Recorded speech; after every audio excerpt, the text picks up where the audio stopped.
This is the Late Round Podcast with your host, JJ Zacharisa.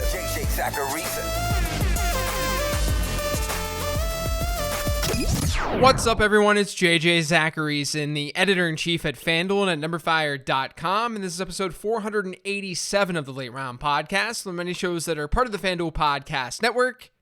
Thanks for tuning in. I haven't opened up the Mailbag episode with anything of substance recently, so here goes. Earlier this week, there was a report from ESPN that talked about how the Ravens aren't likely to go after Kenny Golladay and Allen Robinson in free agency, that they won't pursue a number one wide receiver like those players. Now, ESPN Mike Clays tweeted about it, so I quote tweeted that tweet, and I said that it was a good thing for those players and their fantasy value. Because at the end of the day, as long as Lamar Jackson is quarterbacking the Ravens, they're likely to be a run-heavy team. In neutral game scripts over the last 2 years, Baltimore's been the most run-heavy team in football both seasons. And if they're a run-heavy team, it's going to be hard for wide receivers there to thrive. Maybe that changes if Greg Roman's not the offensive coordinator in the future. But that still plays into why this is good for Golladay and Robinson. They're either walking into a situation where there's not a lot of volume, or they're walking into a situation of ambiguity, where we don't know if or when that offense will ever have enough passing volume with Lamar Jackson under center. I got responses thinking that I was referring to Lamar Jackson's poor quarterback play with my tweet, but that wasn't the case. I was just referring to the offensive situation. I also got responses that related the situation in Baltimore to the one in Buffalo. How Josh Allen spent 2 years as a starter, he had a ton of accuracy issues, the Bills then got Stephon Diggs, and then poof. Josh Allen became one of the most accurate quarterbacks in the league. And I get the idea behind that. Really, I think it's good to find comparable situations to help us predict the future. I just wanted to bring up the notion on today's intro because this is also a trap. And it's a trap that's easy to fall into when we're looking at anything football related. It's important not just look at one ideal outcome when we're evaluating things. This is one of the reasons that player comparisons can be tricky when it comes to prospecting. Typically, when we make a player comp, we inherently are doing it with some sort of bias. Like if we like a player, we're going to likely find a comp that's favorable for that player. But the truth is, for a lot of guys, you can go in either direction. What we really should be concerned about is when the comps are overwhelmingly favorable or unfavorable, instead of just singling out one comp. So yes, hypothetically, maybe a true alpha would elevate Lamar Jackson. Maybe it would make him a more accurate passer, and we could see a jump like Josh Allen saw. But we have to keep in mind that Allen's year 2 to year 3 jump is really something that we haven't seen until this past year. It wasn't a normal thing. And banking on something like that, that's going to result in a loss far more often than it's going to result in a win. Now, before getting into the questions this week, because it is a mailbag show, I want to let you guys know about FanDuel's nightly NHL breakaway contests. Between March 3rd and 9th, if any player in your lineup scores a hat trick, you'll win a share of $5,000 in bonus cash. And that's in addition to your regular contest prizes. So head on over to FanDuel today and play daily fantasy hockey. For more details, visit FanDuel.com or download the FanDuel app. Eligibility restrictions apply. The first question this week says, "Hi JJ, love the show, appreciate the work you do. Thanks. Having offered up the tease at the end of episode 486 about discussing sleepers like Strawn and following your success with James Robinson, I'd love for you to discuss your favorite wide receiver and or running back sleeper. Thanks, Adam." Yes, I already talked up some running backs on the running back show that I like more than the consensus, like Kylan Hill. I think Ramondre Stevenson has a lot of upside if things hit for him too. And then digging deeper, I've seen more people talk about Jaquan Hardy.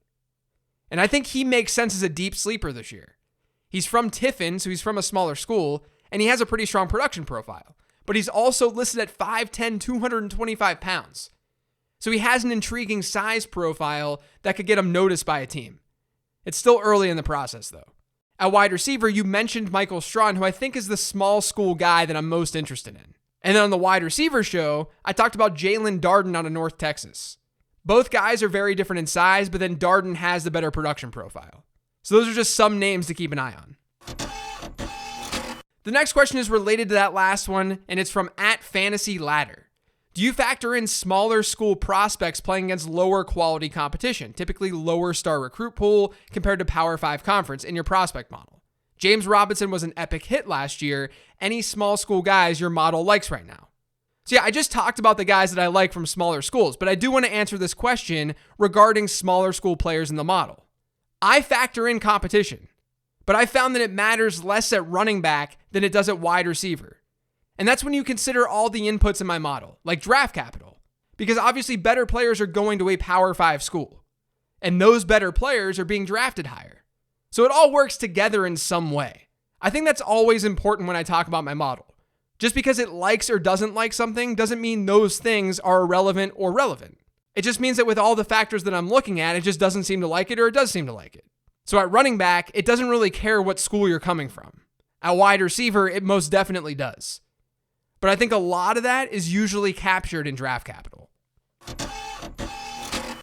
This next question is from @NotReallyHat. What are we doing with Kyle Pitts for rookie drafts? We've heard the basically a wide receiver line for tight ends plenty before, but Pitts seems legit. Does it work to plug him into your wide receiver model, or are there any other adjustments you're making in projecting him? So I don't have a tight end model, but I generally know what I'm looking for in a tight end. And a lot of it is athleticism combined with production. But the athleticism side is more important at the tight end position than it is at running back and wide receiver. And Pitts is definitely athletic, but he also is a production freak who produced really early. He's got a great breakout age. I'm viewing Pitts in Dynasty as someone who should be valued just outside the elite tier of players. His pass catching profile is just better than the recent tight ends that we've seen go high in the draft.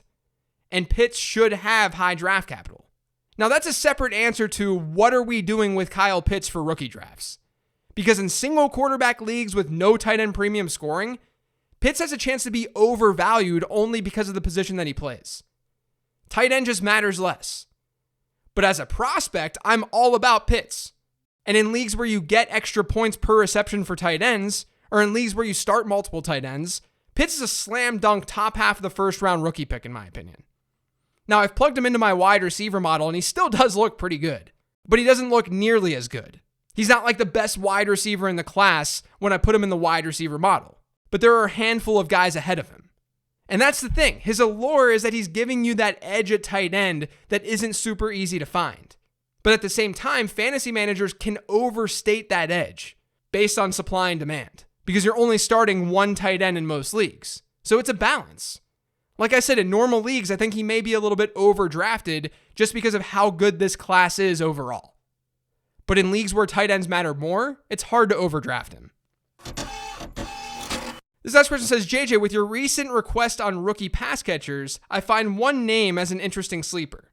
I do not ever recall so many highly graded slot type wide receivers, the vertically challenged guys. Waddle, Moore, the other Moore. 3 of the top 5 or 6 wide receiver profiles are all around 5'10" and 180 pounds. But there is yet another top pound for pound wide receiver who was also a high recruit out of high school at the same height. But coming in at 210 pounds, he brings a much higher BMI, and we have seen BMI impact long-term NFL success. So what is your opinion of Amari Rodgers if he shows well with athletic testing? Sincerely, Neil. So first off, I haven't found that BMI is that big of a deal at wide receiver. More on that on a future podcast, though. That's what we in the business call a tease. Is there anything more nerdy than teasing a fantasy football podcast about BMI?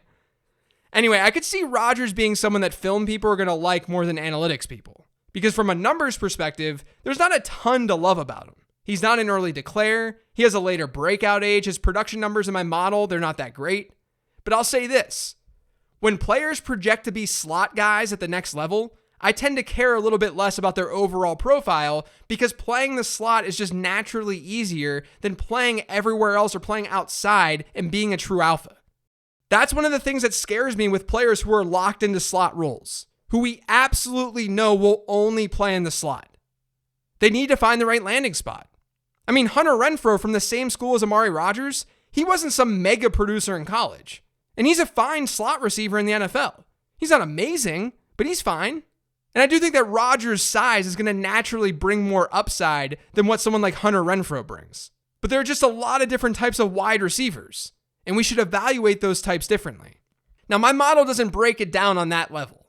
It gives an overall score, though I do think that draft capital being an input, it helps with this.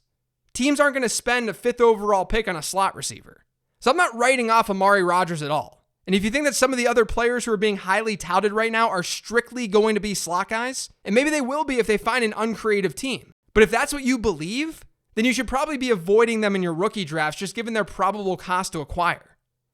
Because being only a slot receiver doesn't provide a ton of upside unless you're really, really good and you find a really, really good situation. It's a safer bet to draft wide receivers who can work everywhere. This next question says, hey JJ, this may be more of a football question, but has some effect on fantasy. I think we can all agree that Wentz was hashtag not good last year. Yes, I think so too. But do you think it's possible for Wentz to have a career revival like Tannehill after his move to Indy?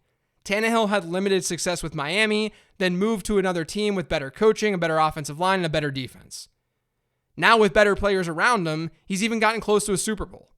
One could argue that Wentz had a better peak in Philadelphia than Tannehill had in Miami, and now goes to a team with better coaching and a coach he loves and loves him, a better offensive line, and a better defense. Thanks as always, JJ, Eric.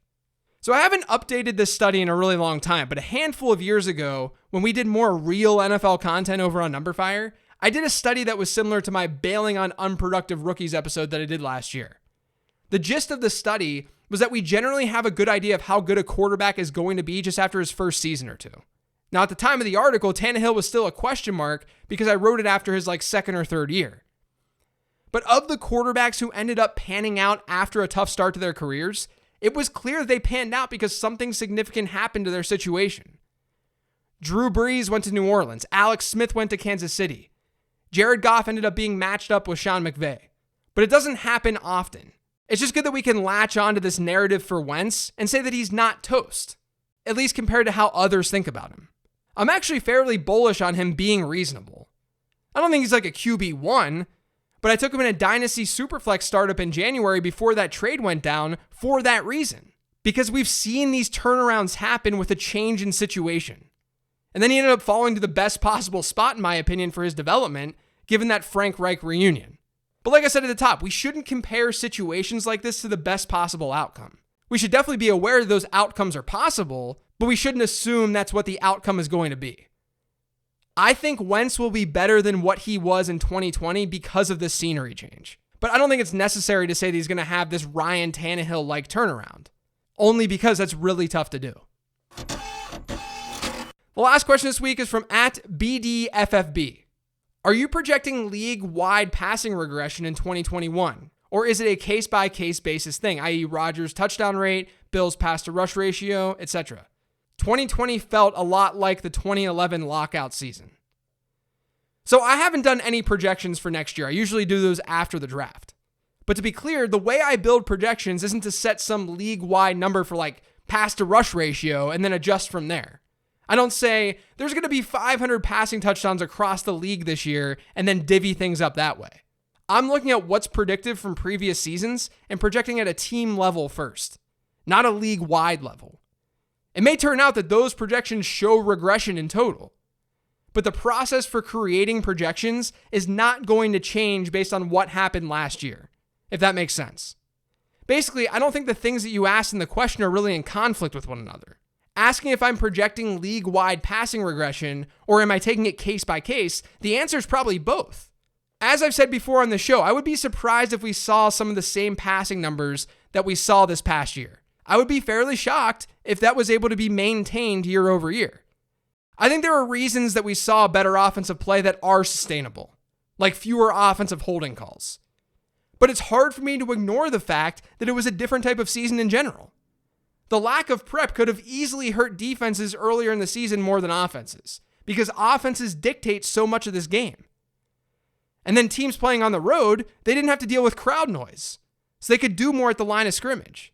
To me, it just makes logical sense that offenses would see a little bit of a bump, at least early in the season.